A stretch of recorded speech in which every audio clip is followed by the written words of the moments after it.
बोलण्याचा राग आला ना कुणाला त्यानं घरी गेल्यावर नीट झक मारायची, अभंग वाचायचा, पर्येशी गवारा साधं वाच. रामाला वनवासाला जावं लागलं, कर्मगती दशरथाला भोगावी लागली, लंका सोन्याची असणारा भीक मागायला लागला. ध्यानात ठेवा, कर्मगती येणे नका होऊ. 100 पोरं असणारा धृतराष्ट्र असा मेला. अरे रस्त्याच्या कडेला पडणारा भिकारी सुद्धा एवढा वाईट मरणार नाही, एवढा वाईट मृत्यू धृतराष्ट्राचा झाला. 100-50 खाणारे जरा शुद्धीवर राहा. मग तुमची पोरं केंद्रात पहिले काय येईन कधी. म्हणून महिला मंडळाला सांगतो, मला थळथळायला लावू नका, मला दम निघत नाही. पोराला बिस्किट मिळालं नाही तर भाकरी चारा, पोराला दूध मिळालं नाही तर पिठाचं पाणी चारा. नवऱ्यानं नंबर 2 करून आणलेल्या पैशाचे बदाम सुद्धा पोराला चारू नका. ध्यानात ठेवा.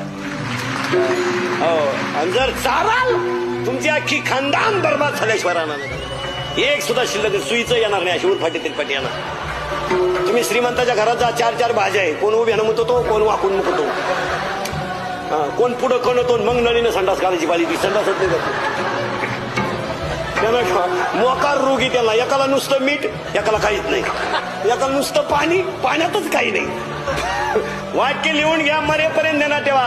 आसुरी संपत्ती कधी सुखानं जगू देत नाही आणि नीतीची लक्ष्मी कधी धोका देत नाही. ध्यानात ठेवा.